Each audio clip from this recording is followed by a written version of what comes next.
todos, bienvenidos al Ateneo, a la agrupación republicana, y para hacer este acto en el que vamos a tratar de solidarizarnos y de conocer toda la situación que se está produciendo como consecuencia del genocidio que el pueblo israelí está cometiendo con el pueblo palestino.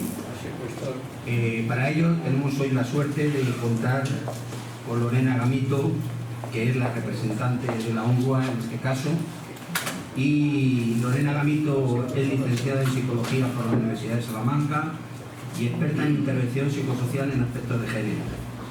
Actualmente es directora de Acción Humanitaria de Emergencias y Desarrollo de UNRWA en España, a cargo de Siria, Líbano, Jordania y Palestina, donde lleva trabajando 12 años.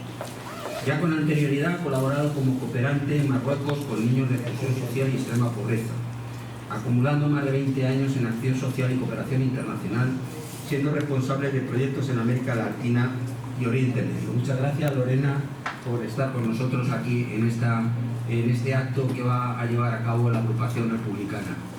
Yo os pediría que antes de continuar, y a la vista de los asesinatos que se están cometiendo en Palestina, que guardemos un minuto de silencio por respeto a las víctimas de ese hecho.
Pues todo nuestro respeto y solidaridad.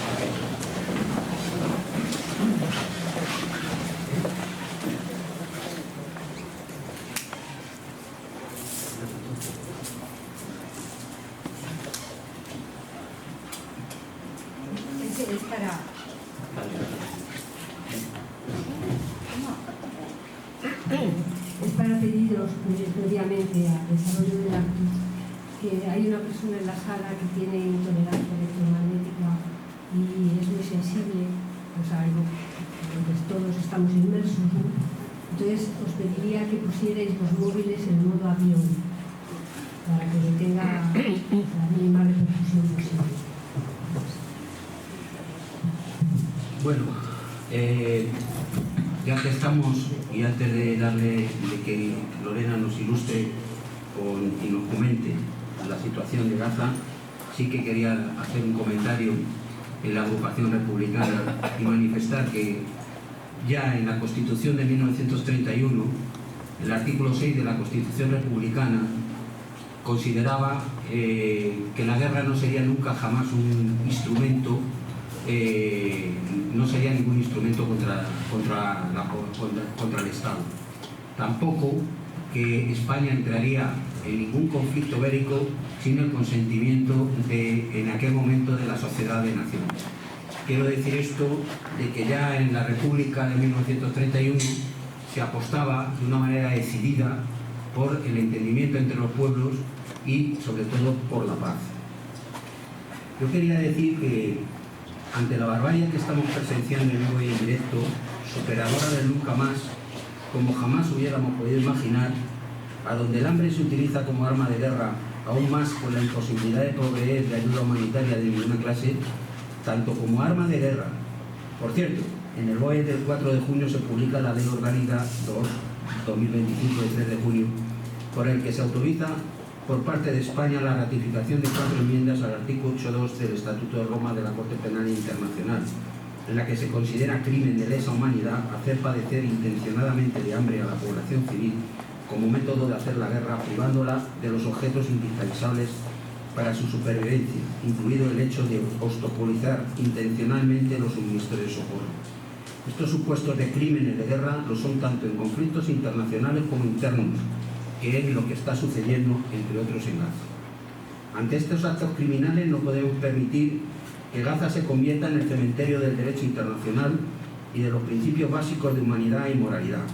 Hoy, la población civil de Gaza, agotada y deshumanizada, ya no lucha por su supervivencia, sino por la supervivencia de un orden internacional basado en normas. Un orden que garantice la igualdad de derechos de todos los pueblos a la autodeterminación, el desarrollo y la dignidad. Un orden que prohíbe y castiga el colonialismo en todas sus formas, la explotación y la dominación social, y los considera una mancha moral para toda la humanidad. Las sociedades libres deben exigir con contundencia la paz y gritar el nunca más para siempre para el pueblo palestino. La UNRWA en estos momentos es una esperanza para el pueblo palestino y la muestra es el gran número de trabajadores que han sido asesinados en el desarrollo de sus países. Y así, sin más, Lorena, cuando quieras.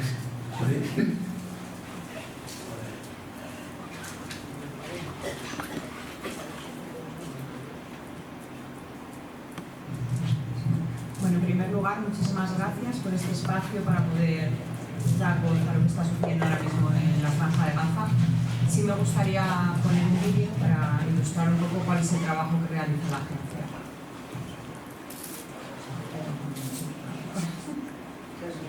¿No es mejor bajar el chismito? UNRWA es la Agencia de Naciones Unidas para la Población Refugiada.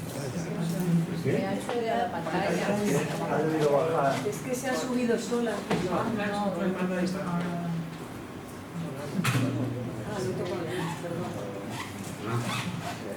¿Ya?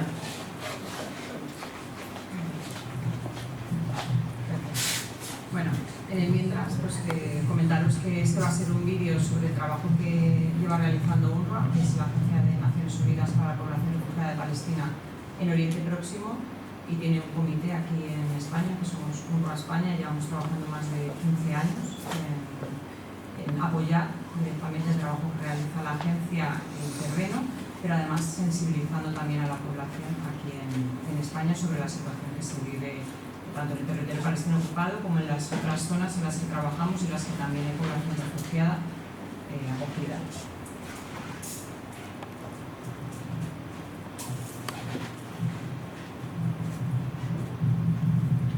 De Naciones Unidas para la Población Refugiada de Palestina. Trabaja desde hace décadas para mejorar la vida de la población refugiada de Palestina en 58 campamentos en Jordania, Cisjordania, Gaza, Siria y Líbano. 6 millones de refugiados y refugiadas se encuentran bajo su protección y mandato. UNRWA trabaja en educación, formación profesional, alimentación, servicios sociales, ayuda psicológica, económica, sanitaria y laboral. Medio millón de niños y niñas acuden a las escuelas de UNRWA. 1,9 millones de personas reciben ayuda sanitaria en los centros de salud de la agencia. 400.000 personas cuentan con su apoyo en servicios sociales y 29.000 se benefician de su financiación de proyectos laborales. El trabajo de UNRWA en estos momentos es más importante que nunca. Es vital.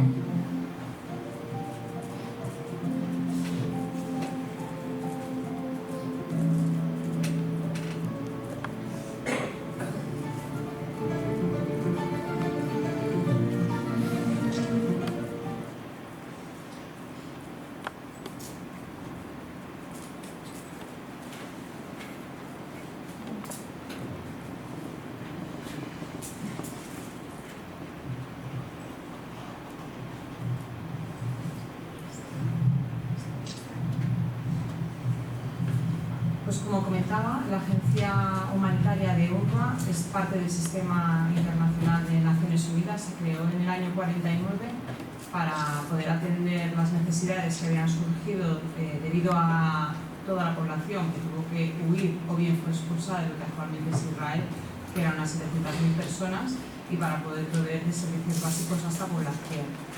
La idea inicial era que se renovase el mandato cada 3 años, porque se preveía que era algo que iba a solucionarse con cierta celeridad, pero todos somos testigos de que llevamos más de 7 décadas y no hemos sido capaces de solucionar la situación de la población refugiada de Palestina, y por tanto con carácter trianual se renueva este mandato. Las áreas de operaciones en las que trabajamos, como comentaba, no son solo el territorio palestino ocupado, que es la franja de Gaza, Cisjordania y Jerusalén Este, sino que también trabajamos en Siria, Líbano y Jordania, porque son los países donde se desplazó mayoritariamente la población refugiada cuando huyó del Estado de Israel o fue expulsada del mismo, que era su tierra. En total son 6,7 millones de personas las que atendemos. El número de personas refugiadas asciende a 6 millones, pero además trabajamos con otra población, como por ejemplo en el caso de la Franja de Gaza. Nosotros no trabajamos ahora mismo solo con población refugiada, sino que atendemos a la totalidad de la población, aunque esté fuera de nuestro mandato, porque todos ellos tienen necesidad. Entonces, dependiendo de las zonas en las que estemos, aumentamos esa población, como en el caso de Siria durante los años de la guerra, en los que también de forma indistinta hemos atendido a toda la población, sin contar la condición de persona refugiada o no, puesto que en una situación de emergencia eso es lo correcto. Nuestro mandato tiene 3 pilares principales, que son trabajar en educación, en salud y en servicios sociales. Este es el trabajo principal que tiene UNRWA, a pesar de que luego, como veremos, trabajamos también en emergencias. En cuanto a educación, somos el sistema educativo más grande de Oriente Próximo, trabajamos con más de medio millón de niños y niñas dándoles educación básica. En cuanto a salud, atendemos 7 millones de consultas con carácter anual en centros de atención primaria, que es en lo que trabajamos, y contamos con más de 3.000 trabajadores del ámbito sanitario. Y también damos servicios sociales. Una de las labores principales en el ámbito de los servicios sociales es llevar el registro de la población refugiada, porque por el hecho de ser descendiente de una persona refugiada tienes derecho a adquirir su misma condición. Pero además también trabajamos con casos de especial vulnerabilidad, mujeres cabezas de familia, personas que sean víctimas de violencia de género, personas ancianas o con discapacidad. Básicamente estos son los 3 pilares con los que trabajamos, pero una de las características, yo creo que más ventajosas de UNRWA y más diferenciadoras con respecto al resto de estamentos de Naciones Unidas es que el 99% de nuestro personal es personal local, son personas refugiadas de Palestina. Esto no sucede en ninguna otra agencia. El grueso de nuestro personal son personas que viven en esa misma comunidad, en esa sociedad, que son personas beneficiarias de nuestros propios proyectos. Sus hijos y sus hijas van a nuestras escuelas, a ellos les atienden en nuestros centros de salud, y eso nos da un nivel de aceptación bastante elevado, porque al final son ellos mismos los que deciden cómo implementar los proyectos. Por otra parte, como decía, esos eran los pilares fundacionales, pero hemos empezado a trabajar en emergencias y acción humanitaria debido a que los contextos en los que nos encontramos pues son muy complejos. Por eso repartimos alimentos, distribuimos kits de higiene, de abrigo, lo que sea necesario en momentos críticos, sobre todo con población desplazada.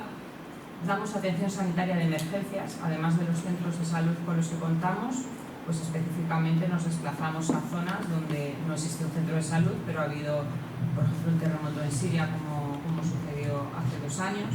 También trabajamos el tema del refugio, de la reconstrucción de hogares, y el apoyo psicosocial, que es una de las ramas principales desde los últimos años.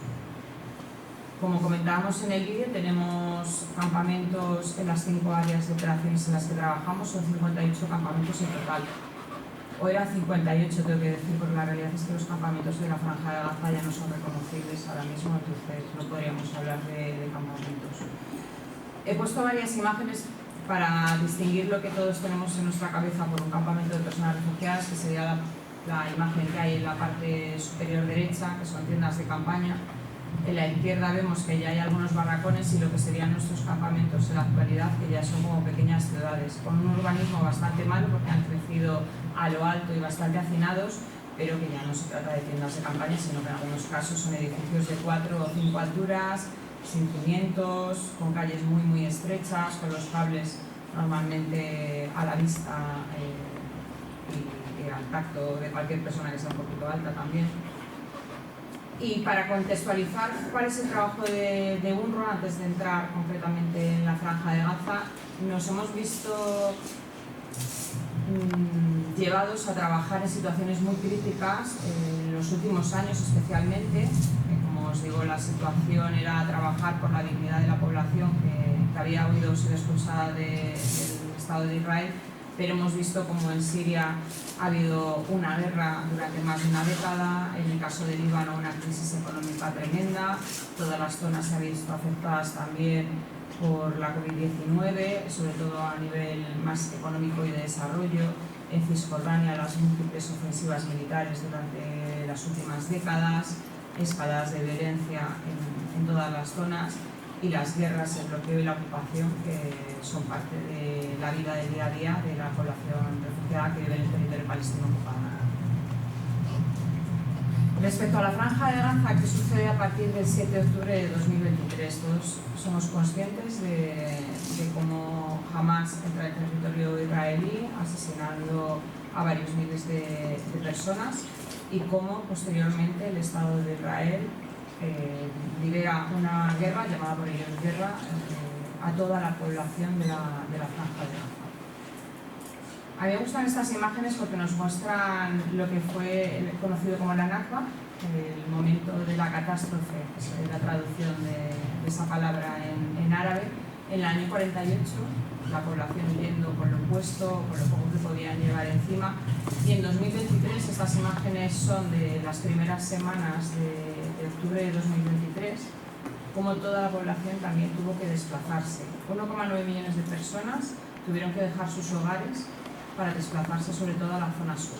Hablamos de que la Franja de Gaza tiene 2,2 millones, o tenía 2,2 millones de personas. Es decir, prácticamente la totalidad de la población tuvo que abandonar sus hogares para desplazarse a las zonas que se designaron como viables para poder ser habitadas. Aquí tenemos dos mapas de la Franja de Gaza. El mapa de la izquierda es el mapa anterior a octubre de 2023 y el otro mapa es el actual de la semana pasada.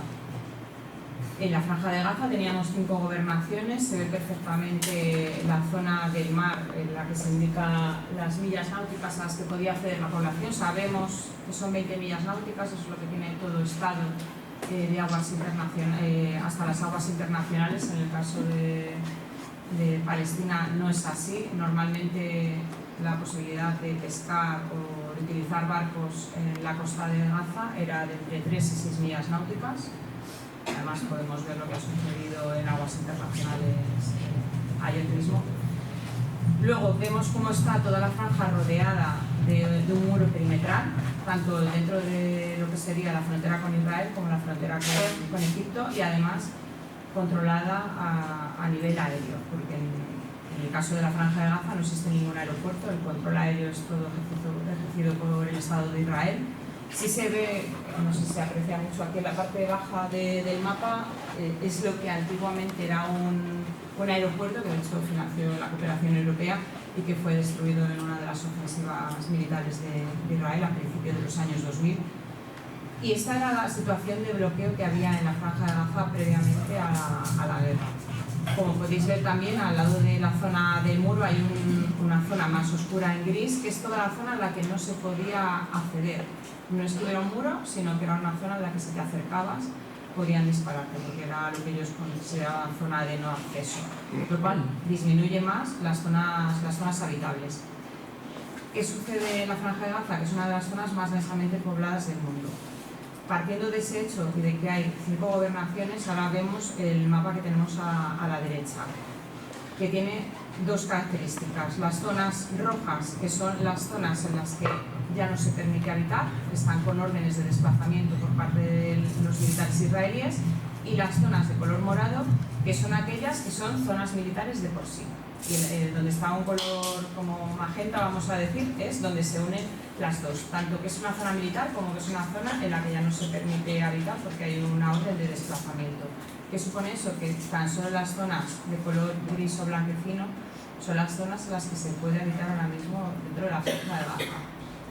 Suponen un quinto, más o menos, de lo que es el territorio. Imagínense lo que supone que si ya era la zona más densamente poblada del planeta, ahora metemos a toda esa población, a esos 2 millones de personas, en un quinto de ese territorio. La situación es dramática. Hay personas que se han desplazado hasta 12 veces desde sus casas, de forma continuada. Vuelven a sus casas o a sus ruinas, vuelven a marcharse, vuelve a haber órdenes de desalojo. O sea, es una una rueda que no acaba nunca, una continuidad de cambiar de zona en la que ya no puedes cargar con nada porque cada vez tienes menos cosas que llevar y menos familiares con los que ir acompañado. Los últimos datos que tenemos son de la semana pasada, del 4 de junio, del Ministerio de Salud, y hablan de cerca de 55.000 personas asesinadas. Entre ellas, más del 70% son mujeres, menores y ancianos. Esto nos arroja un dato muy claro y es que se está atacando a la población civil. Todos sabemos que el derecho internacional humanitario, esas normas que tenemos para la guerra, indican que no se puede utilizar armamento pesado en zonas densamente pobladas, que sería el caso de la Franja de Gaza, se está utilizando, que hay que distinguir bien los objetivos que son militares de aquellos que son civiles, algo que no está sucediendo, que se tienen que designar zonas seguras que realmente lo sean por ambas partes en el conflicto, cosa que tampoco está sucediendo. Además, hay más de 125.000 personas heridas y más de 10.000 personas bajo los escombros desaparecidas. Esta cifra es una cifra tentativa porque es imposible conocer la cifra real. En los primeros meses de la guerra se barajaba unas 6.000 personas. La realidad es que no se sabe cuántas personas hay bajo los escombros porque como los bombardeos van cambiando de zona, no ha habido ningún momento en el que los servicios civiles hayan podido recuperar esos cuerpos, porque de nuevo bombardean en la misma zona y las ruinas caen sobre esos cadáveres y es imposible recuperarlos. Entonces esa cifra se plantea que pueda ser muchísimo más elevada en estos momentos. Por otra parte, como decía, se está vulnerando totalmente el derecho internacional humanitario. En cuanto a el papel que jugamos nosotros como Agencia de Naciones Unidas, las instalaciones de un estamento humanitario se suponen inviolables, es decir, nuestras escuelas, nuestros centros de salud deberían ser un sitio seguro, algo que sí sucedía en anteriores ofensivas en la Franja de Gaza. Tenemos como ejemplo la ofensiva de 2014, una de las más graves hasta la guerra, en la que prácticamente la mitad de la población fue desplazada hacia la otra mitad del territorio y nosotros habilitamos nuestras escuelas como refugios para acoger a esa población. Podríamos decir que hubo 2 incidentes porque en general se respetaban nuestras instalaciones, están perfectamente identificadas, no se han movido de sitio porque son edificios, se les comunica de carácter diario al Estado de Israel y a su ejército dónde están ubicadas para que no haya ningún tipo de duda de dónde se ubican y que además se están utilizando como un refugio para la población civil. Desde el inicio de la guerra en octubre de 2023 hemos visto como el tener una bandera de Naciones Unidas no significa nada, tampoco que sean edificios destinados a acoger a población civil, porque nosotros hemos tenido más de 800 incidentes en nuestras instalaciones y recuerdo que además nuestras instalaciones, algunas son almacenes, pero mayoritariamente son escuelas y son centros de salud. Más de 700 personas han sido asesinadas en el patio, en las aulas de las escuelas y más de 2.400 heridas. Esto es una clara vulneración del derecho internacional humanitario que no habíamos visto hasta la fecha. Igualmente, y gracias por ese minuto de silencio, no puedo dejar de nombrar a los 310 trabajadores y trabajadoras compañeros de UNRWA que han perdido la vida y han sido asesinados desde el inicio de la guerra.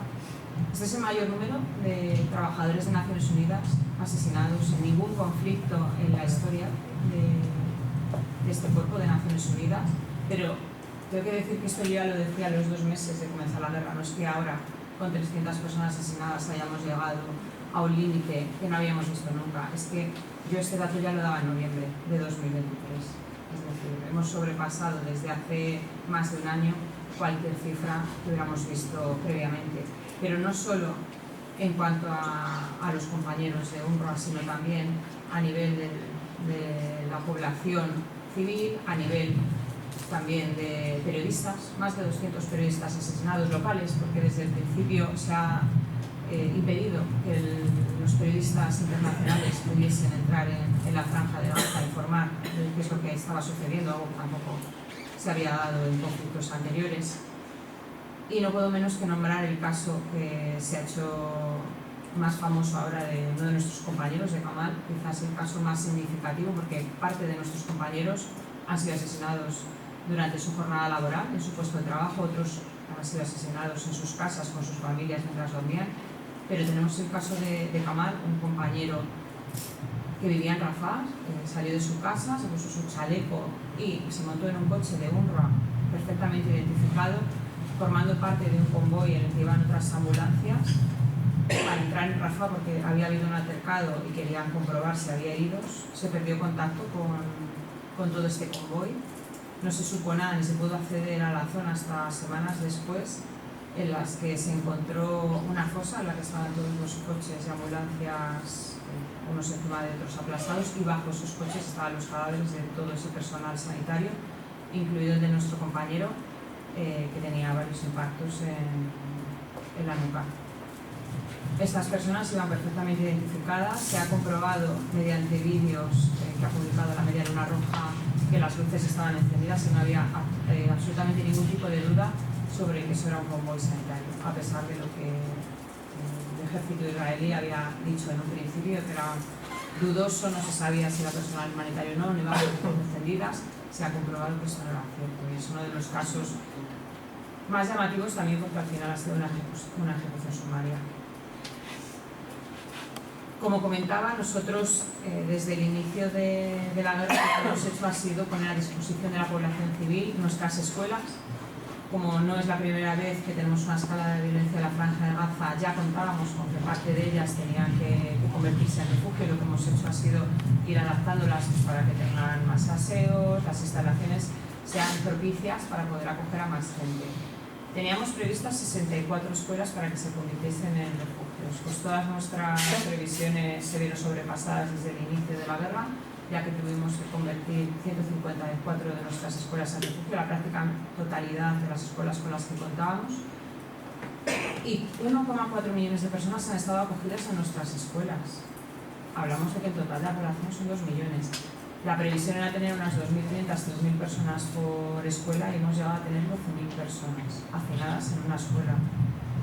Tengo que decir que además, como no ha entrado la ayuda humanitaria necesaria en ningún momento por la cantidad que se hubiera requerido, pues la situación de insalubridad, de falta de medios, tanto de alimentos como de mantas, ha sido una constante dentro de las escuelas refugio. Actualmente tan solo se mantienen unas 116 escuelas como refugio operativas, entre otras cosas porque hay tantas zonas a las que no podemos acceder y que ya no se permite vivir, alojarse en ellas, que no se pueden utilizar. Y más o menos unas 148.000 personas son las que se están alojando ahora mismo en ellas. También porque gran parte de nuestras escuelas no están en pie en toda su totalidad. La gran mayoría de las aulas están destruidas, es decir, que la capacidad de acogida es mucho menor en ellas.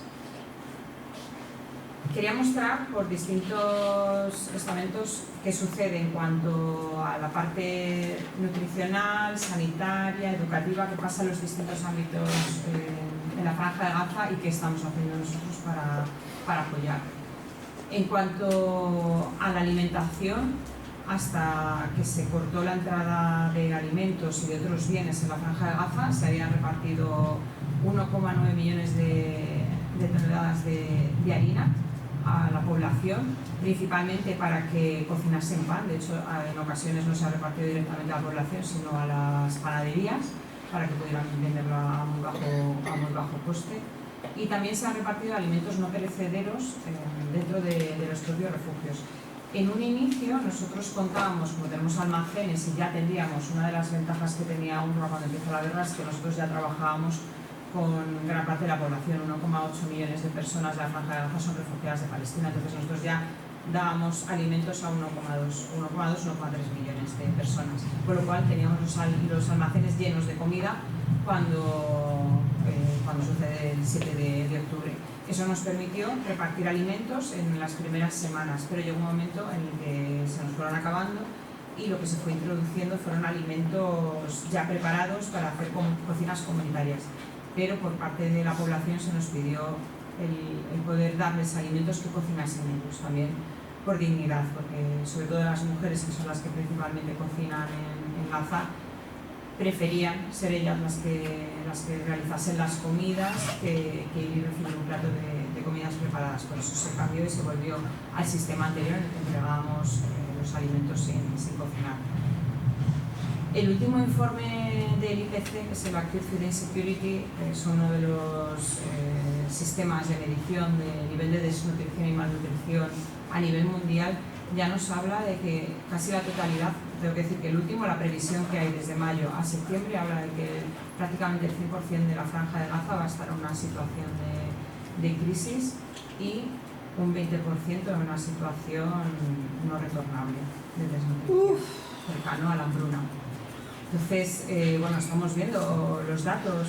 Los últimos que leía esta mañana era de si no entraba ayuda alimentaria, 800 niños cada día están en riesgo de muerte por la falta de alimentos. Lo mencionaré posteriormente, pero hablamos de 11 semanas en las que no ha entrado absolutamente nada en la franja de Gaza. Y no veníamos de una situación ideal en la que se tuviera comida, no. Veníamos de una situación de guerra en la que los alimentos ya estaban racionados desde el primer momento y que nunca ha habido una entrada masiva de ayuda humanitaria. Entonces, la situación ha sido tremendamente crítica y lo sigue siendo. Otra de las armas de guerra que se ha utilizado es el combustible. Aparte de los alimentos, el combustible. ¿Qué sucede? Si no tenemos combustible, no podemos sacar agua de los pozos, porque recuerdo que en la franja de Gaza el agua no es potable en el 90%, porque los acuíferos están contaminados, se ha filtrado agua del mar y por tanto no es potable. Y para sacar el agua de los pocos pozos que siguen siendo potables es necesario este combustible. Los hospitales necesitan combustible para los servicios, para todas las máquinas. Por ejemplo, en las incubadoras. Hemos visto en meses anteriores cómo ha habido que apagar incubadoras y han muerto bebés porque no se podía mantener el combustible, porque no había electricidad debido a la falta de combustible, porque no se permitía la entrada del mismo. Igualmente las aguas residuales, pues si no se bombean, salen a la superficie, las basuras no se recogen porque para ello se requiere camiones que usan combustible. Igualmente el reparto de la ayuda humanitaria en general requiere de combustible porque los camiones consumen mucho. Nosotros cada día estamos repartiendo 3 millones de litros de agua, aún así no es suficiente, porque el agua que se reparte no llega ni a un litro por persona, y estamos recogiendo 200 toneladas de basura. Esto es muy poco porque es una gota en el mar, porque el nivel de basura que ha acumulado ahora mismo la franja de Gaza, como os decía, es una de las zonas más densamente pobladas en la que no está habiendo ahora mismo ningún tipo de reciclaje y no hay una recogida masiva de basuras. Nosotros recogemos basuras, pero no podemos hacerlo en toda la franja, entre otras cosas porque hay zonas que no son accesibles y eso nos está generando muchísimos problemas a nivel sanitario. Y lo que se están realizando son algunas campañas de sensibilización sobre hábitos de higiene, porque como decía, en los refugios hay pues, muchas personas hacinadas con unas condiciones no excesivamente salubres, y lo que estamos haciendo es pues, realizar campañas pues, para que los mínimos sí que se puedan mantener dentro de los medios con los que contamos. En cuanto a nivel sanitario, que ha sido quizás una de las características más aciagas de esta guerra, y es que se está atacando de forma directa los hospitales y al personal sanitario. UNRWA en estos momentos es uno de los mayores prestadores de servicios sanitarios en la franja de Gaza. Tenemos a la mitad de la población, creo que son 8,7 millones de visitas desde que comenzó la guerra. Y actualmente, a día de hoy, me preguntaba antes Miguel que cuántos centros teníamos abiertos ahora mismo, pues 5 a día de hoy, quizás mañana sean 6 o sean 4, esto dependerá de los bombardeos, si nos atacan directamente, o de la capacidad de rehabilitar alguna de las salas que tenemos en otros centros de salud, pero de momento son los que tenemos activos. Lo que sí hemos hecho durante todos estos meses es crear equipos móviles. Si no se puede llegar a los hospitales, porque a veces no se puede acceder a ellos, pues han sido bombardeados, lo que hacemos es generar un equipo en el que haya doctoras, enfermeros, matronas, y lo que hacemos es destinarlos a los distintos refugios en los que atendemos a la población directamente, y si hay un caso más crítico, si se le desvía al centro de salud o al hospital de referencia, porque como comentaba, nosotros lo que hacemos es trabajar la atención primaria. Los hospitales de atención secundaria y terciaria los gestiona o bien la Cruz Roja o la Media Luna de la Roja Internacional o el gobierno allí. Hemos hecho campañas de vacunación de la polio, que ha sido otro de los brotes que ha habido en el último medio año. Era algo que no existía, la polio ya se había desaparecido en la franja de Gaza, pero debido a estas situaciones de insalubridad ha habido un repunte, y lo que hemos hecho ha sido, junto con la Organización Mundial de la Salud y UNICEF, hacer una vacunación general en varias tandas. Hemos hecho 3 rondas, pero nos falta la última, pero debido a la situación de inseguridad que hay en estos momentos, ya que no nos podemos desplazar a todas las zonas, estamos pendientes de realizar la cuarta ronda. Y como decía, hay un brote tremendo de enfermedades infecciosas debido a las malas condiciones de higiene, diarreas, especialmente en los menores, piojos, sarna, varicela, meningitis, pues todas las enfermedades que se generan debido a malos hábitos de higiene y a estar rodeados de basura y en condiciones pues, infrahumanas. ¿Qué sucede con los niños y con las niñas en la franja de Gaza? Estamos hablando de que en octubre de 2023 comenzó la guerra y estamos ya en junio de 2025. Son más de 600.000 los estudiantes que no han tenido acceso a ningún tipo de educación durante todo este tiempo. Entre otras cosas, por el nivel de violencia de los bombardeos, pero también porque la mayoría de las escuelas, como son los edificios más grandes, se están utilizando como refugios. Hay 56.000 menores que se han empezado a tener cierto aprendizaje en espacios que se están generando dentro de los refugios, y sobre todo hemos trabajado con los primeros auxilios psicológicos, porque en estos momentos no veíamos viable, sobre todo durante el primer año, el comenzar una educación reglada como tal, porque no era razonable ni existían los medios tampoco, pero sí veíamos que podíamos hacer una atención psicológica no solo para adultos sino también para menores, para solventar las situaciones que se estaban produciendo en esos momentos, especialmente para generar pequeños espacios seguros dentro de los refugios en los que los niños y las niñas pudieran seguir siéndolo, pudieran disfrutar, jugar, sentir que hay cierta normalidad en sus vidas, a pesar de que todos sabemos que esa situación no es normal.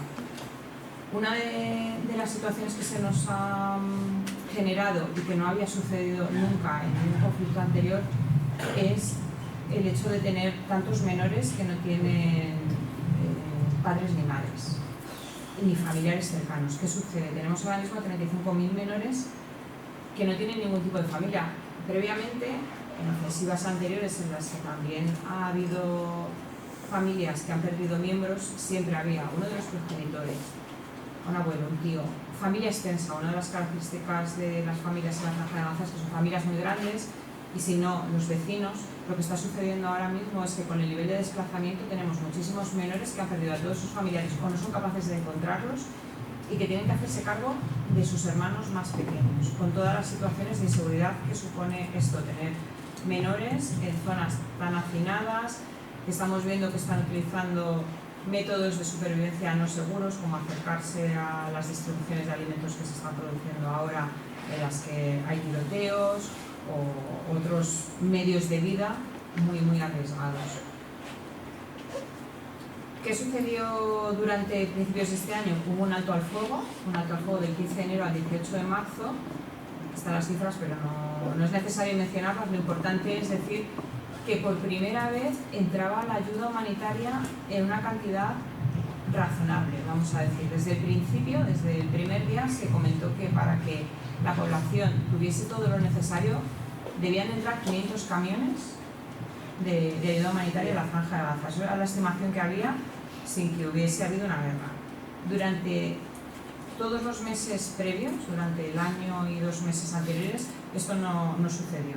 La entrada de camiones, 100, 150, dependiendo del día, nunca era superior.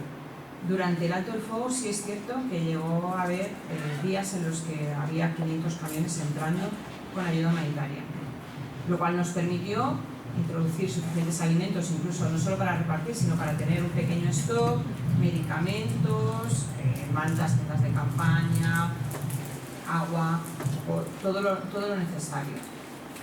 Pero el 2 de marzo las autoridades israelíes suspendieron la entrada de ayuda humanitaria a la franja de Gaza, y como comentaba, esto ha durado 11 semanas. 2 meses y medio en los que no ha entrado absolutamente nada. En mayo se ha permitido que un número tremendamente reducido de camiones pudiese entrar, del día 19 al día 27 de mayo.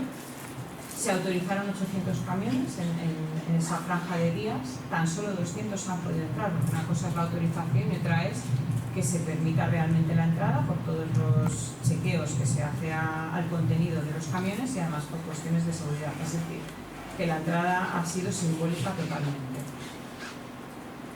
¿Qué ha sucedido tras la ruptura del alto el fuego? Todos vimos las noticias del 18 de marzo, uno de los ataques más mortales de toda la guerra en Gaza. Fueron asesinadas más de 400 personas y cerca de 200 eran menores de edad. Desde ese momento, 6.000 personas han sido asesinadas en la franja de Gaza desde que se rompe el alto el fuego. Más de 640.000 han sido desplazadas. Ya hablábamos de que las personas se habían desplazado, como vemos ahí, hasta 12 veces, o sea, un número ya insostenible. Y además el 82% de la franja de Gaza está militarizado bajo orden de arresto, pero es que además el 90% de la franja está destruida. O sea, prácticamente no existen edificios que estén sin ningún tipo de daño, aunque sea colateral. Y vamos al tema de la entrada de la ayuda humanitaria que se está dando en estos momentos. He dejado ese nombre porque es el nombre oficial de la organización, no porque considere que lo que están introduciendo es ayuda humanitaria. Se llama Fundación Humanitaria de Gaza y me ha gustado la frase de Gensler de OCHA, que es: el bloqueo y cierre de cruces son el problema, no la logística de ayuda.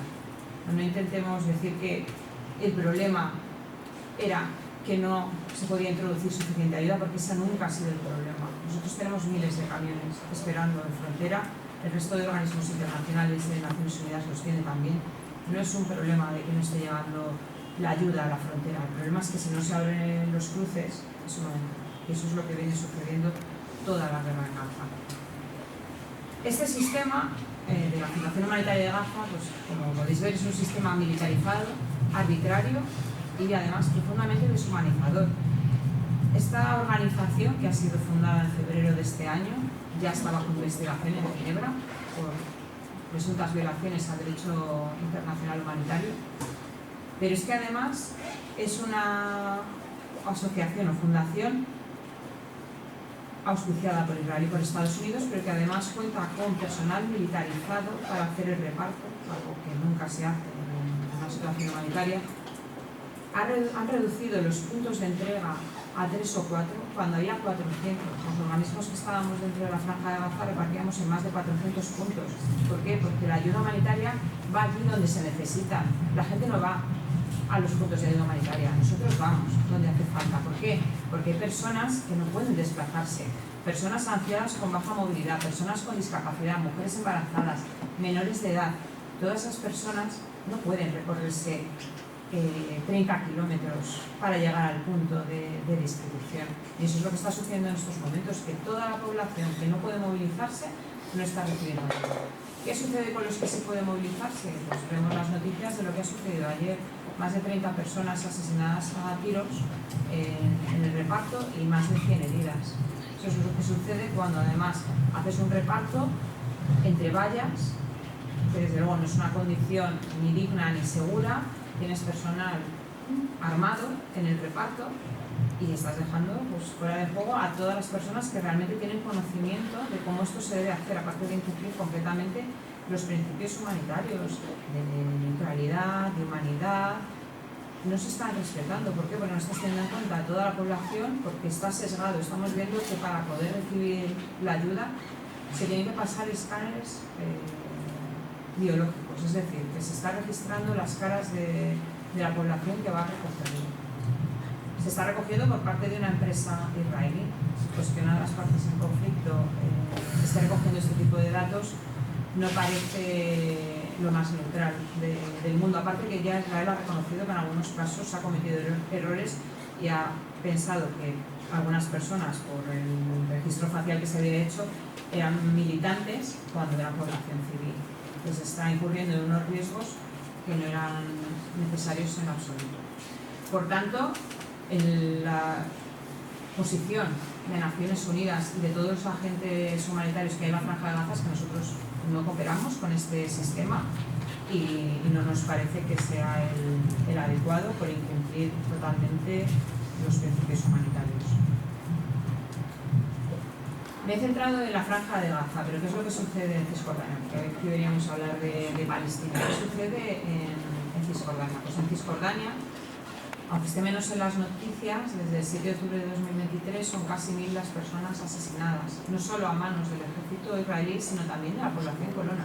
No olvidemos que es población civil que está desplazada de forma ilegal a un territorio que está ocupado, que además son portadores de armas y que además están asesinando a población palestina sin ningún tipo de juicio, porque normalmente no se les enjuicia ni tampoco se abren causas sobre ellos. El 21 de enero de 2025 comenzó una operación a gran escala, probablemente la mayor desde la segunda intifada, en las que se ha desplazado a más de 40.000 personas del norte de Cisjordania, concretamente de 3 campos, de Jenin, Tulkarem y Tubas. Y además en estos campamentos lo que se está haciendo es demoler de forma sistemática las casas de la población y además se está levantando incluso las calles con bulldozers para que eso sea aerial y no sea habitable. Y se está impidiendo que la población pueda regresar, incluso si en algún momento no está habiendo bombardeos se impide, o incursiones militares, se impide que entre la población de nuevo a estas zonas. Además hemos visto como en las últimas semanas Israel ha aprobado nuevos asentamientos, 22 en concreto, lo cual de nuevo incumple el derecho internacional humanitario porque no se puede asentar población civil de la potencia ocupante en la zona ocupada.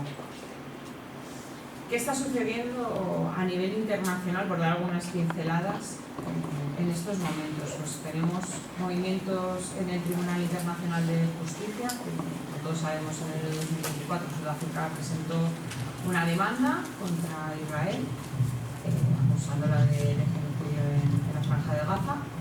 Por otra parte tenemos la Corte Penal Internacional, que en mayo de 2024 ha solicitado órdenes de arresto contra líderes de Hamas, pero también contra altos cargos de Israel, Netanyahu. Y luego tenemos resoluciones de Naciones Unidas. En el caso de diciembre de 2024 se votó una resolución por la entrada de ayuda humanitaria a gran escala, el alto del fuego y la liberación de los rehenes. Fue aprobada por 158 estados, que es una de las resoluciones con más mayoría. Tengo que decir que las resoluciones vinculantes, para entendernos, las que realmente pueden hacer que Israel haga algo, son las del Consejo de Seguridad, y esas no se han sacado adelante en ningún momento porque Estados Unidos siempre ejerce su derecho a voto, como ha pasado esta semana, y tampoco ha salido adelante. Por otra parte, tenemos iniciativas ciudadanas, de activistas, profesionales de la salud, miembros de ONGs que están realizando distintos movimientos. Aquí lo hemos visto en España, como muchas personas se han movilizado, en otros países también. Y luego también el reconocimiento del Estado de Palestina por parte de algunos países europeos, entre ellos España, pero también hay otros países que están planteándose seguir este camino. Estos son algunos de los movimientos que hay a nivel internacional. Pocos, sí, son pocos. Para lo que está sucediendo son muy pocos. Pero tenemos que agarrarnos a un clavo ardiendo, como quien dice, de pensar que el pequeño movimiento de ahora será un poco más grande a futuro y que todos debemos contribuir a ello. Por dar una pincelada de algo de optimismo, me gusta esto de que en ese instante, cuando vemos la sonrisa de un niño, es en el que encontramos la fuerza para seguir adelante, defendiendo los derechos de los refugiados y refugiadas de Palestina y defendiendo la humanidad a pesar de todo, encontrando la luz en la oscuridad. Es sorprendente pues, cuando hablamos con nuestros compañeros y nos cuentan o vemos las imágenes que nos mandan, ver que todavía hay resquicios, sobre todo con los niños que tienen su momento de una sonrisa que dices, bueno, pues por ellos tenemos que seguir luchando, trabajando, sobre todo los compañeros que están dando su vida por el resto de su comunidad, realmente.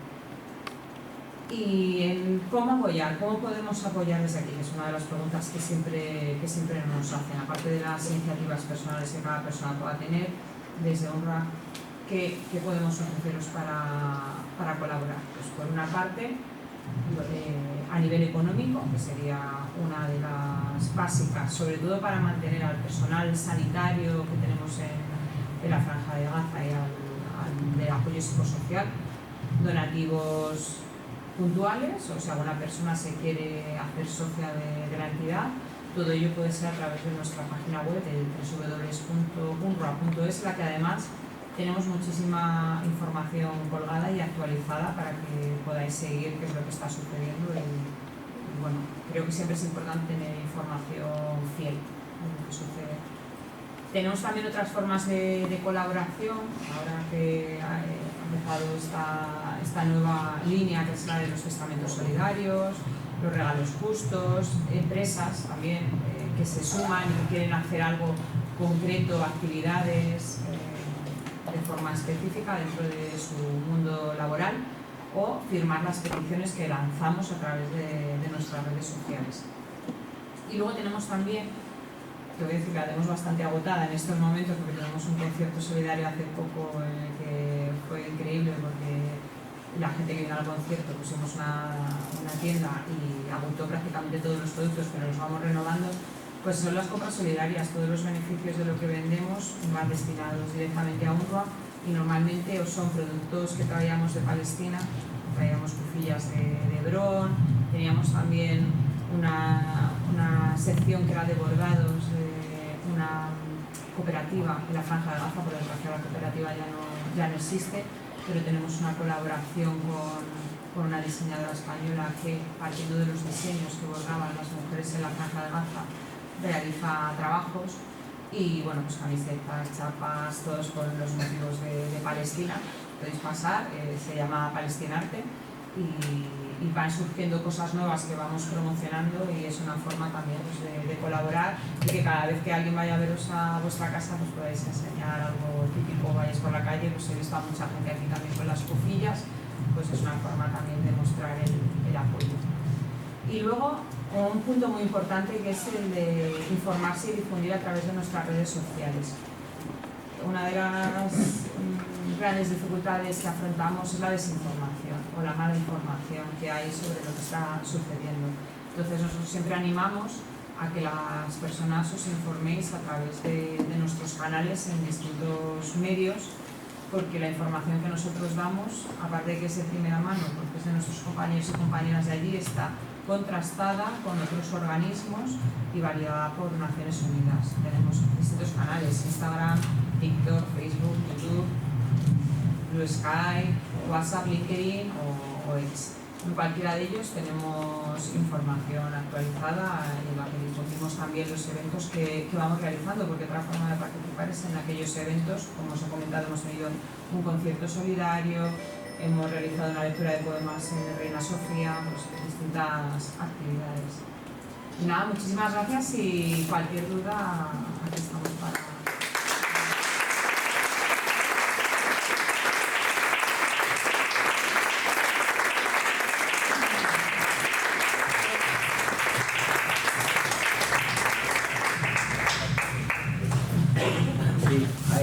No sé si hay alguien por aquí. Sí, a ver. Sí. 2.444 euros. Ese es el dinero que hemos transferido a la UNRWA con la venta de estas camisetas de la red de la alimentación con Palestina.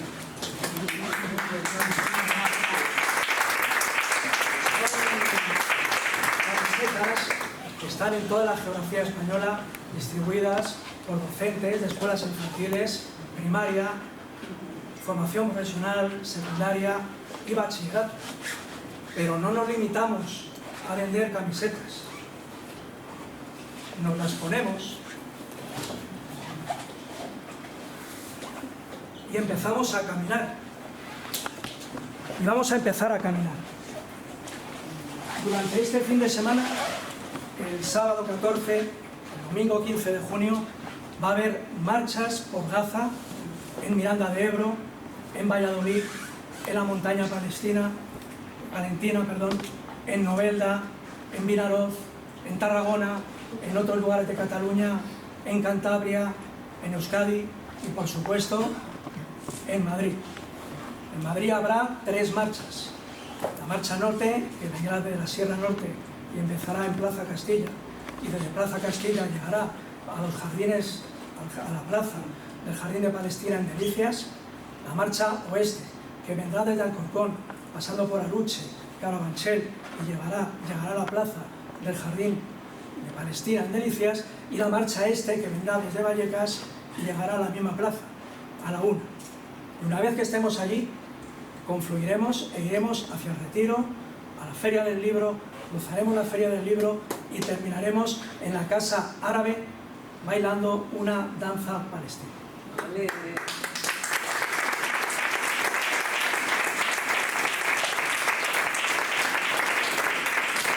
esto va a suceder este sábado. A las 9 de la mañana saldremos de Alcorcón, a las 11 de Plaza Castilla, a las 11 desde Vallecas, de la estación de cercanías, y calculamos terminar esta acción a las 3 en la Casa Árabe.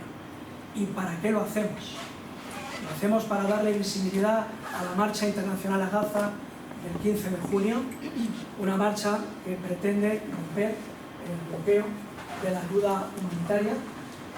Somos profesoras, profesores, no podemos desatender nuestras tareas, no podemos marchar a Rafah como seguramente nos gustaría. Hacemos estas marchas por lo menos para darle visibilidad a esta acción internacional y para sumar fuerzas en la ruptura de este bloqueo. Y por supuesto, a partir de ese momento continuaremos nuestro compromiso con UNRWA, continuaremos desarrollando todas las acciones que nos sea posible desarrollar desde los centros educativos. Y digo esto porque muchas veces se piensa, y en la educación no hace nada. No es cierto. En la educación se están haciendo cosas. ¿Que se deberían hacer muchas más? Por supuesto que sí. Pero al menos quiero compartir esta tarde esta iniciativa para que la conozcáis. Muchas gracias. Muy bien.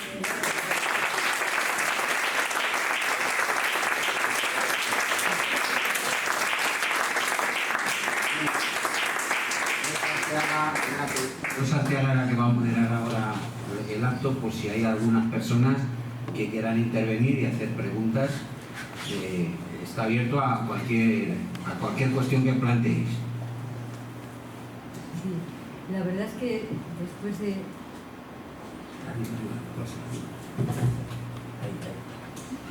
después de haber escuchado un relato que realmente no es un relato que desconozcamos, pero al menos está actualizado y al día y todo en un pequeño, simplemente 20 minutos, me deja uno con sentimientos encontrados cuando sabemos que la UNRWA es una agencia de Naciones Unidas que también se forma justo cuando se ha reconocido la existencia de dos estados en un territorio en el que no debería haber estado. Ya desde el principio esa propia Organización de Naciones Unidas, aunque con menos países de lo que la forma en la actualidad, ya tenía claro de dar su legalización a esa división. Y bueno, no deja de ser chocante que si esto sucede en el 1748, inmediatamente los árabes y los palestinos no estuvieron de acuerdo, los países del entorno tampoco, pero los judíos estaban entusiasmados, y un territorio que pasaba a ser 53% del territorio para los judíos y la diferencia para los palestinos, para los que criticaban la población, pues esas Naciones Unidas de ese momento me pareció interesante fundar la UNRWA, que estaba preparada para que atendiera a los refugiados, que prácticamente desde el año 48 se inició esa, no era la Primera Guerra, pero sí la que se iba a oponer a esas resoluciones de la ONU. Y desde entonces pues no ha dejado de aparentemente crear una institución humanitaria específica que no fuera la Cruz Roja, para gestionar y organizar el mundo de los refugiados, los campamentos, aquellos a los que no se iba a dejar volver a la sociedad. Bueno, por un lado tenemos esto, quizás sería a lo mejor peor que no hubiera habido nada. Ha habido épocas en las que efectivamente lo han gestionado y los palestinos han sufrido un poco menos, pero es un instrumento que vemos que simplemente se pone al servicio de alguien distinto de aquellos que han sido los perjudicados. Bueno, esa es la sensación que tengo yo, pero bueno, ahora os toca a vosotros a intervenir y plantear reflexiones o preguntar hacia nuestra insigne invitada lo que queráis plantear. La primera es Charo. No, es aquella... No, pues, pero me da igual que sea la segunda, no me peleo, ¿eh? Sí, te doy la palabra. Pues, a ver, primero, muchísimas gracias por la ponencia que has hecho tan buena. Yo he sido diplomática española durante 30 años hasta que las enfermedades han podido conmigo y tengo una incapacidad permanente absoluta, me han jubilado con solo 53 años y hiervo en absoluta impotencia de ver lo que está pasando y de ver cómo nuestro Ministerio de Asuntos Exteriores hace algo, pero hace algo de cara a la galería, y cómo Europa, la Europa en la que yo siempre creí durante los 30 años que me desempeñé como diplomática, mira para otro lado, muy bien manipulado por el sionismo para que Alemania siga pensando que los culpables son los pobres palestinos cuando los palestinos no tienen culpa. Entonces, has puesto una última filmina sobre las medidas internacionales, pero no llega, no se está respetando el derecho internacional, no se está respetando el derecho de guerra, no se está respetando el derecho internacional humanitario, no se está respetando nada. Los sionistas son unos grandes hijos de puta y cada vez son más hijos de puta. ¿Qué hacer? ¿Qué podemos hacer? Con perdón de las palabras malsonantes, es que no se me ocurre otra cosa. Gracias.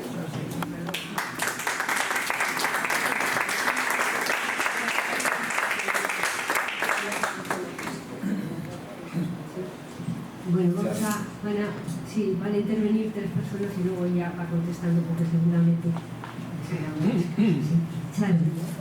Al hilo de lo que decía la persona que ha intervenido anteriormente. Hablamos alto. Sí, en relación con lo que dice la persona que ha intervenido antes y que se puede hacer, hay iniciativas de estas a las que se ha referido usted que piden dinero para hacer llegar a la gente de Gaza, pero bueno, también dicen que es casi imposible, entonces quería asegurarme de si eso es así. Y luego respecto a los menores que no tienen familia, ni siquiera familia extensa, si en algún momento, incluso ahora, puede haber opción a la adopción desde otros países. Gracias. ¿Otro interviniente más? En cuanto a lo que se puede hacer, se pueden hacer muchas cosas, solo que parece que las hemos olvidado. Se puede hacer una huelga general, se puede convocar una huelga general, se puede volver a intentar convocar y reactivar el sentimiento de clase, que es el que más ha movido a lo largo de la historia la solidaridad entre las personas.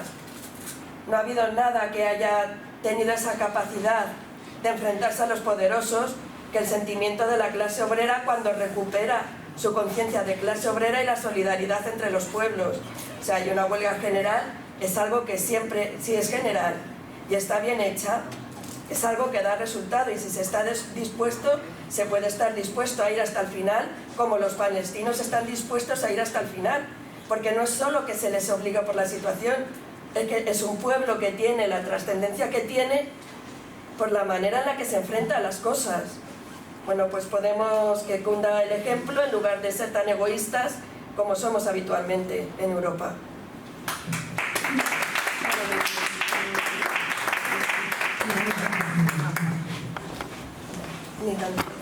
Vale, pues respecto a qué podemos hacer, era la pregunta. Estoy de acuerdo en que, o creo que últimamente, lo estábamos hablando justo antes de la ponencia, que está habiendo un gran cuestionamiento importante de consensos que durante décadas a nivel internacional teníamos asegurados, como los derechos humanos, el derecho internacional humanitario, o sea, toda la población avalaba eso, lo compartía. Estamos viendo cómo ahora mismo se está cuestionando lo más básico, poniendo en tela de juicio, nos adherimos a convenios que luego no cumplimos. Entonces es verdad que está habiendo un gran cuestionamiento.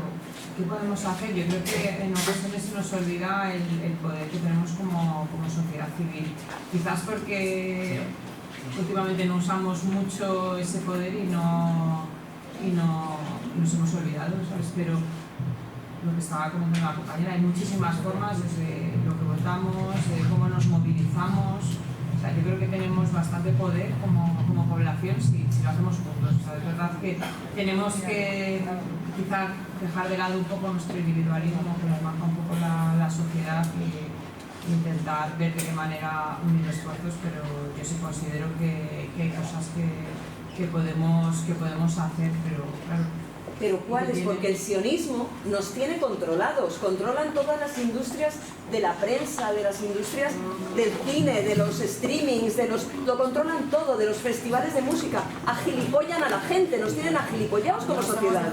Es difícil, yo por ejemplo he dejado de ir, al final estamos hablando de lo que decimos, no es la norma general o no es la posición que está habiendo ahora, y es complicado, pero bueno, aquí estamos unas cuantas personas, nos vamos a movilizar, vamos a hacer cosas, sí, poco a poco. Yo creo que los movimientos no siempre son mayoritarios, o no surgen con grandes multitudes, pero poco a poco van haciendo su trabajo.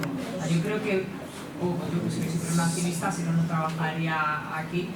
Creo que cada uno, con lo poco que vayamos haciendo, vamos sumando esfuerzos. Lo que no podemos es pensar, yo soy solo una persona que hago yo, ya es que todos solo somos uno.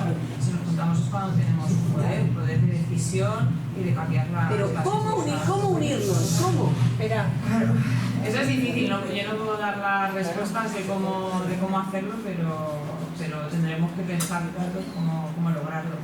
Respecto al tema del dinero que se puede hacer llegar a la Franja de Gaza, hay varios organismos que están trabajando. Yo creo que lo importante, o sea, yo podría decir, yo puedo garantizar que la ayuda que se envía a través de UNRWA está llegando, más que nada porque, como os decía, nosotros tenemos trabajadores en la Franja de Gaza que están allí dentro. O sea, yo no tengo que introducir personal sanitario en la Franja de Gaza y que preparen en fronteras, que yo ya tengo personas viviendo allí que son doctoras, son enfermeros, entonces yo ya cuento con ello. Puede que ahora no me estén dejando introducir alimentos, pero si tengo personas que dan apoyo psicosocial, que dan educación, entonces en cuanto nosotros tengamos el dinero, nosotros seguimos trabajando con ese personal, y si nos dejan introducir otros bienes, los camiones están preparados. Nosotros tenemos miles de camiones en fronteras esperando a poder introducir esos bienes. Pero yo sí diría que si no es con nosotros, que se verifique las organizaciones con las que se está trabajando, que sean organizaciones conocidas, que podamos ver en sus webs o en la información que realmente están en la Franja de Gaza y que están llegando allí con su personal. Yo intentaría verificar, os puedo contar, la Media Luna Roja también está allí, hay otros estamentos que están trabajando en la Franja de Gaza, pero es verdad que por capacidad, la mayor envergadura la tenemos nosotros, que tenemos más capacidad, pero si se quiere colaborar con otros es investigar un poco, pero sí se puede hacer llegar el dinero en estos momentos. Como digo, dependiendo de para qué. Si es para alimentos, en este instante no está entrando nada. Si es para otros bienes, sí, pero bueno, las organizaciones cuando recogen los fondos ya saben a qué lo pueden o no lo pueden destinar. Por otra parte, preguntabas por el tema de los menores, la posibilidad de adopción. Pero hay bastantes menores, ahora no acompañados, pero puede que no estén acompañados no porque todos sus familiares hayan fallecido, sino porque no encuentran a sus familiares, que era una de las casos que casi mencionaba.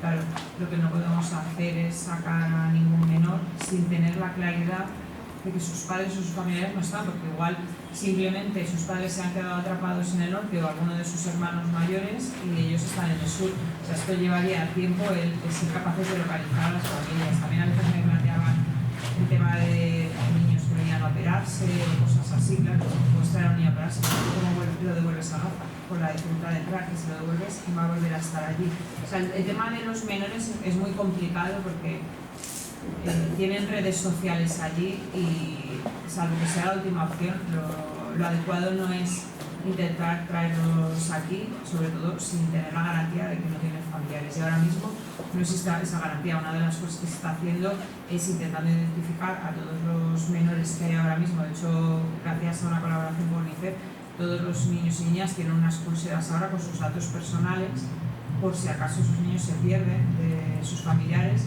para que luego pueda haber registros para que se puedan encontrar. No puede pasar que que tengan familiares pero que no estén localizables en ese momento, porque como sabéis las comunicaciones dentro de la franja de Gaza ahora mismo son súper complicadas y es muy difícil el garantizar que no tiene ningún familiar como para poder sacarlo, aparte de que ahora mismo es completamente difícil el poder sacar población de la franja de Gaza, salvo casos muy concretos por motivos humanitarios de operaciones, y aún así contar con los dedos de las manos. Sí, os indico de que, bueno, para cerrar el acto tenemos aquí a una cantante, la Siega, y bueno, voy a dar una última voz y después pasaremos aquí a la conversación. Muy buenas tardes. Gracias por traer su mirada sobre esta situación sin precedentes en la historia de la humanidad. Como se ha dicho en la Corte Internacional, es el primer genocidio que estamos viendo en vivo y en directo. He tenido el gran honor de traducir al poeta Mosa Abu Toha, el poeta palestino de Gaza, todo lo que ha contado de verdad me ha llegado profundamente. También quiero sugerir lo que ha dicho sobre Cisjordania, porque justo antes de esta intervención hablaba con mi compañero allá, y efectivamente Israel está designando hogares para ser demolidos y destruidos. La gente está siendo atacada por la noche, entran y les quitan todos sus bienes, todo el dinero que encuentran en las casas. Es una situación que de verdad se está aproximando a un tipo de hecatombe que es impensable en realidad. Así que bueno, quiero agradecer su trabajo por la humanidad, porque en realidad en esta guerra no solo está en juego el bien de Palestina, sino el bien de la humanidad, que es el principio humanitario. Entonces, quiero dar las gracias a todos.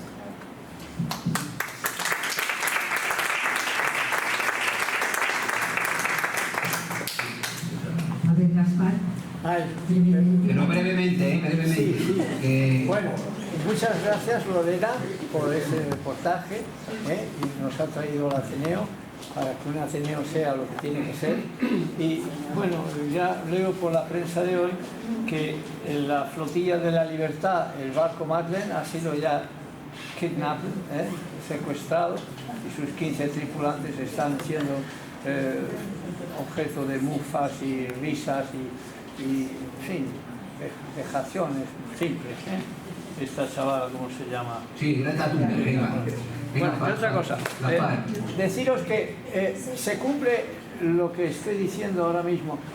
Hace muchos años, dos yanquis escribieron un libro que se llama El principio de Peter.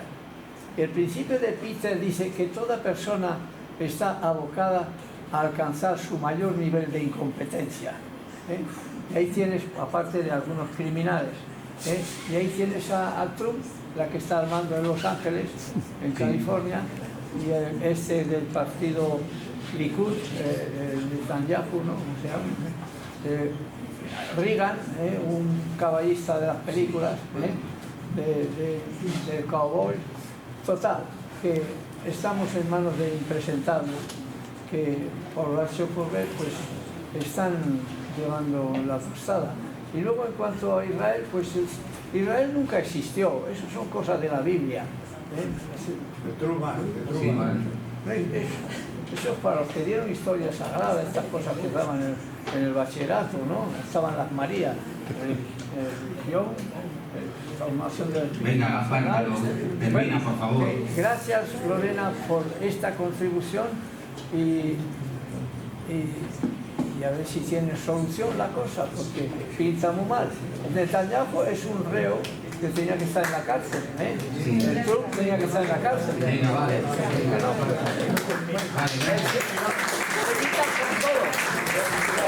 Los árabes, los judíos, todos semitas, hasta Jesús era un semita.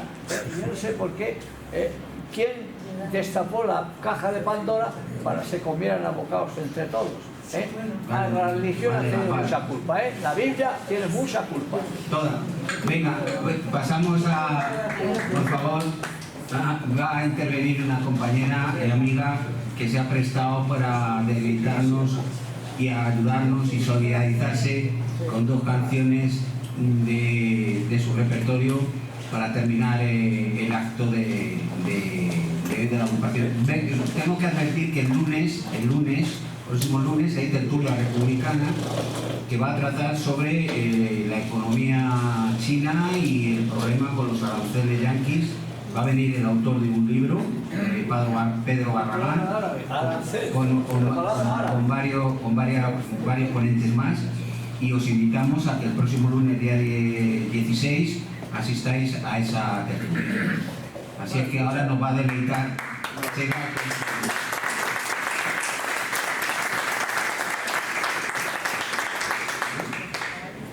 Hola, buenas tardes. La primera canción que os voy a cantar se convirtió en símbolo de la lucha antifranquista y, salvado las distancias, quiero que sea un homenaje a la resistencia del pueblo palestino.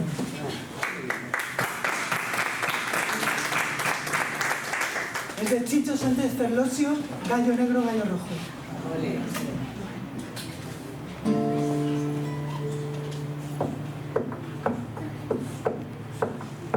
Cuando canta el gallo negro, es que ya se acaba el día.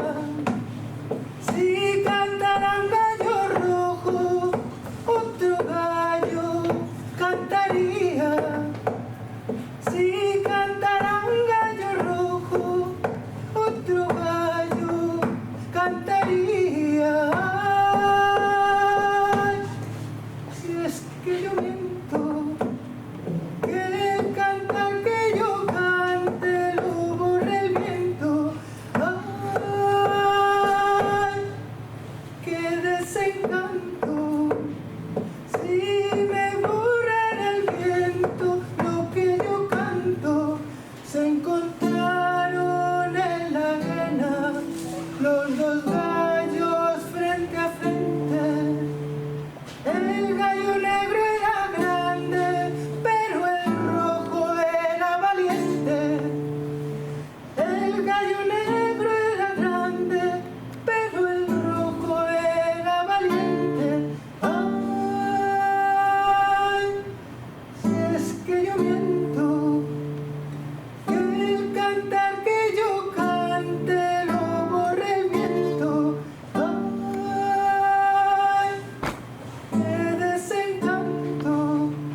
las cosas la primera cosa que me reconcilia con el ser humano es lo que decía la compañera, la solidaridad.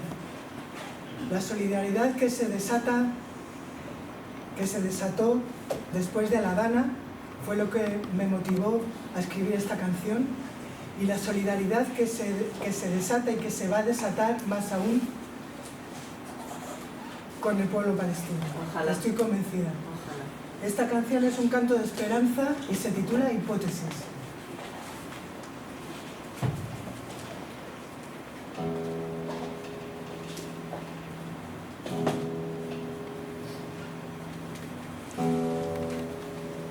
¿Qué es escribir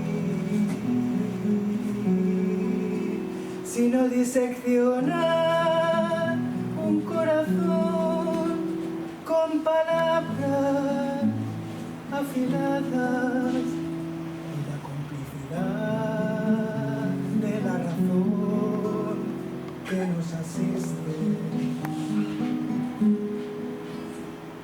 ¿O no? ¿Qué es un corazón sin un frágil pedazo de carne que late incesante al ritmo de las migajas de eso llamado amor?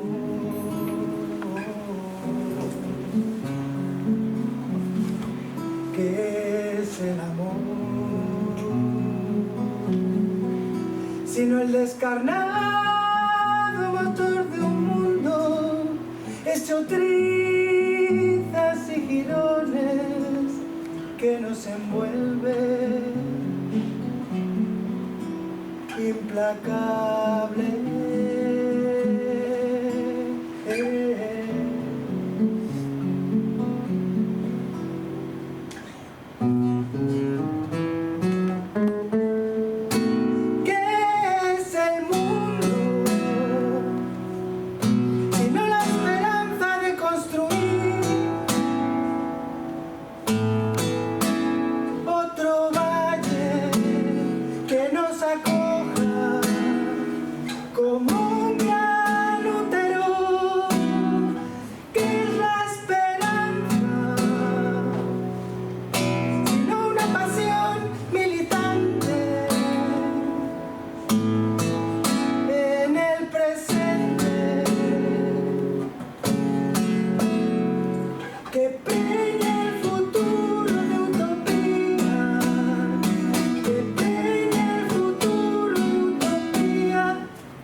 Por tu aportación, y bueno, pues quedamos a la expensas de próximas actuaciones y queremos transmitir a la UNRWA que cuente con este espacio para lo que considere conveniente, y que nosotros seguiremos defendiendo desde este pequeño portavoz la defensa de los derechos humanos y sobre todo la solidaridad con el pueblo palestino, que creo que por lo menos se le lleve la voz de que hay gente que sí nos preocupamos por su situación y por su estado de vida. Así es que muchas gracias por vuestra aportación y muchas gracias a Chega, a Carlos, que ha venido aquí a improvisar también con esa actuación tan tan importante y espontánea. Y muchas gracias a todos los asistentes por este acto. Así que,